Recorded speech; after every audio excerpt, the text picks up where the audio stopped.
What is going on, everybody? My name's Marco. Today we're going to be doing another build, so I'm pretty excited about that. It's been a few months since I've done a build now, so I feel like it's time to do another one. This one's going to be a Ryzen 3 build, but it's going to be cool because it's going to be the 2200G, which, as you guys probably know by now, is the one with the integrated Radeon Vega graphics. With that, of course, I had to find a motherboard that supports it, and I went ahead and picked the Gigabyte AB350M DS3H. Very long name, but it does have the all-important sticker on it that does say that it's AMD Ryzen Desktop 200 ready.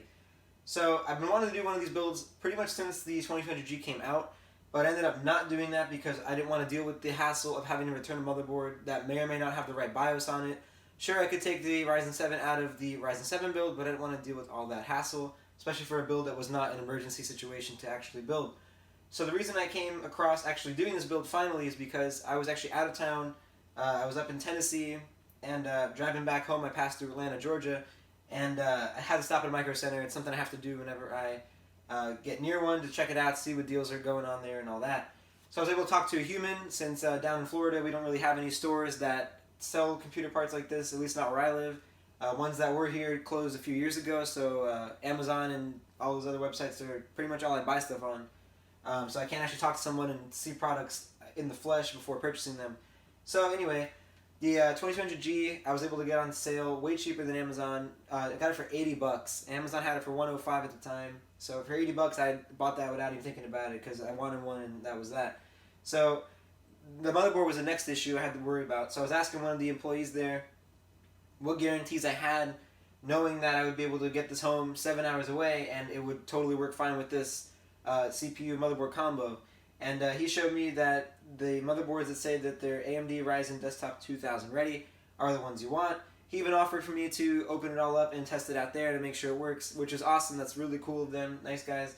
But ultimately I didn't want to do that because I had to drive 7 hours away and I didn't want open products. Plus I like doing unboxings if you guys didn't know that already.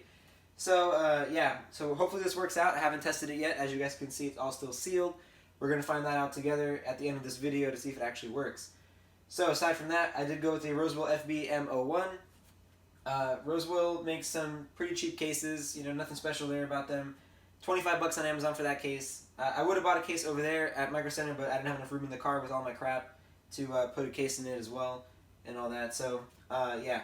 So the Roswell FB-M01, it's kind of an ugly, basic looking case, but it is what it is. $25, guys. I mean, I'm not looking for much at all.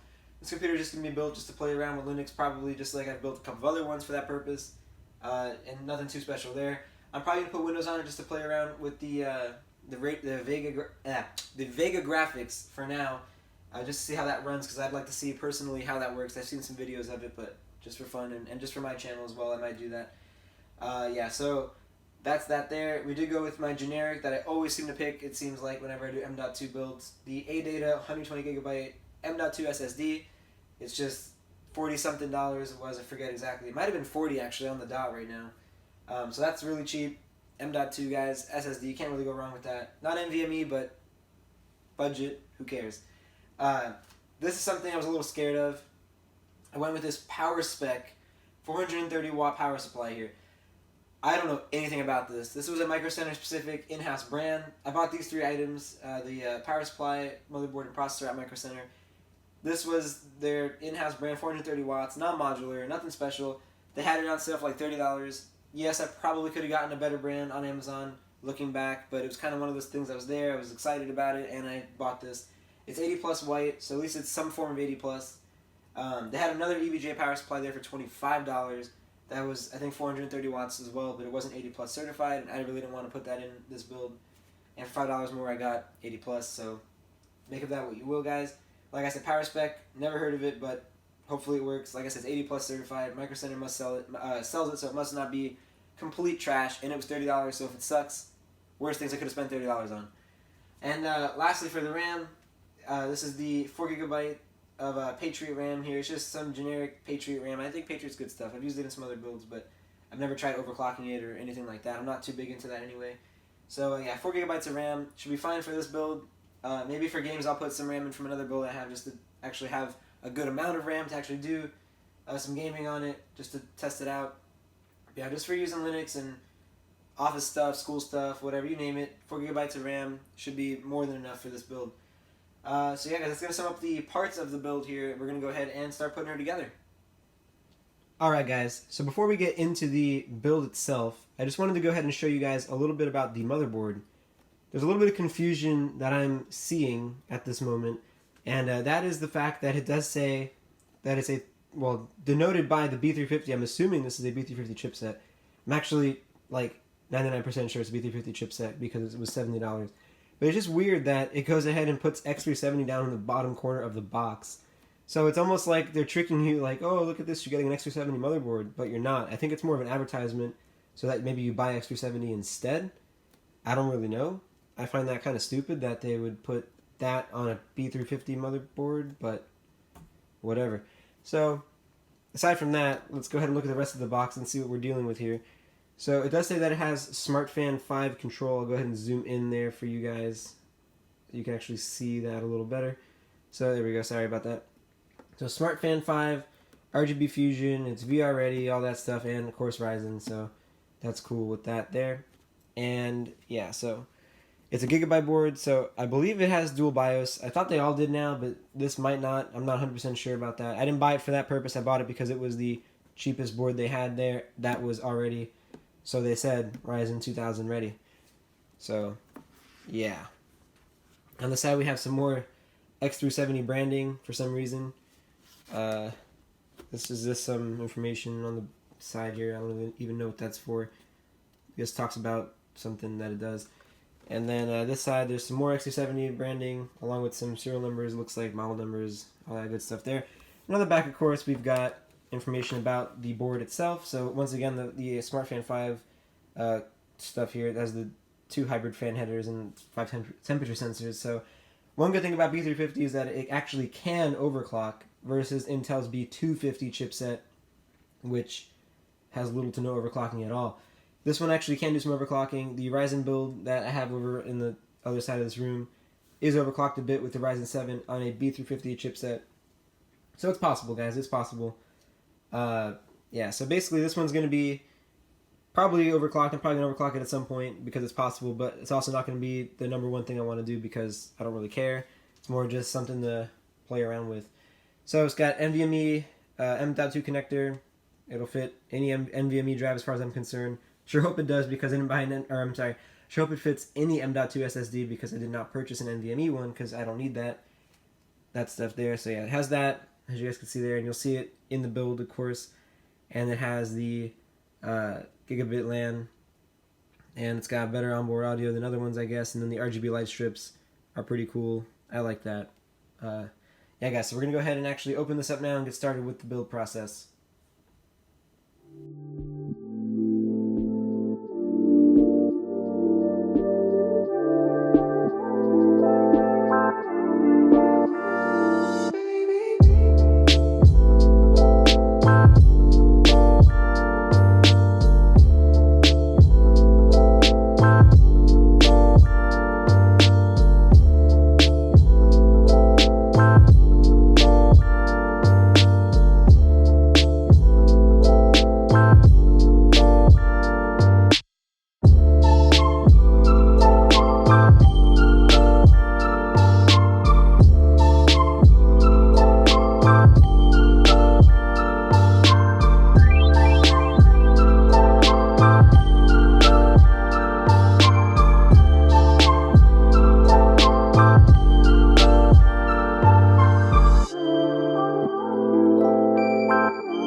Alright guys, here we are, about to test it out. So sorry for not using the tripod here, but it was just kind of a hassle to deal with it, and plus, I mean, I figured it doesn't really matter for this anyway. So we're going to go ahead and start her up, see what happens. Alright, so I did that part right at least. Let's see if we get post. It should be on this monitor over here, I think, but that's the one that I have it connected to. But I'm actually not 100% sure. Probably should have checked that beforehand. Be right back.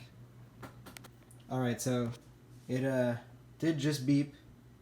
I forget that whenever you build a new computer, for some reason, it takes a little extra time to boot up. So it is running right now. It's on. But the interesting thing is that it does say out of range, so I'm not sure what that means. I have yet to actually encounter that ever before in a build, so it's possible that this thing is not Ryzen compatible, or Ryzen 2 compatible, but it should be, because it should be. Only thing I can think about is that this power supply did not have an 8-pin CPU connector. It had a 4-pin, but I went ahead and plugged the 4-pin in anyway. I did order an adapter for that, so that I can use one of the Molex to make up for the other 4 pins that are missing, to make a total 8-pin. So maybe that's the problem. I'm not that worried about it right now. I'll get that connector in there and see if it works out when it does come in. And actually switched monitors from the Asus monitor over there to the Acer monitor here, and it does work. That one, for some reason, I don't know why it doesn't work with it. It says out of range, so whatever that means. So the computer does indeed post. We'll go ahead and Control-Alt-Delete real fast just to get to the BIOS and make sure that everything is properly being detected here. So it does indeed work with this motherboard, which is awesome. The processor works with this motherboard, which is great. The RAM is showing up there, 4 gigs in that one slot I put it in. There's the SSD right there. The CPU fan's there, and the system fan is in there too. I don't know why it's not showing up, but I don't really care. As for RAID, we've got our energy saving stuff here for EZOC, and then our core and temperatures and all that stuff there. I won't be overclocking it, at least initially, because I want to get that extra power on that connector, just so we have stability and all that. But I should be able to put Linux on here now, or Windows, whatever I want to do at this point, and be able to use this thing. So, yeah. Alright guys, thanks a lot. I appreciate you guys watching the video. Hope you guys enjoyed it. Please remember to subscribe to the channel and like the video. That'd be awesome. Thanks a lot, guys.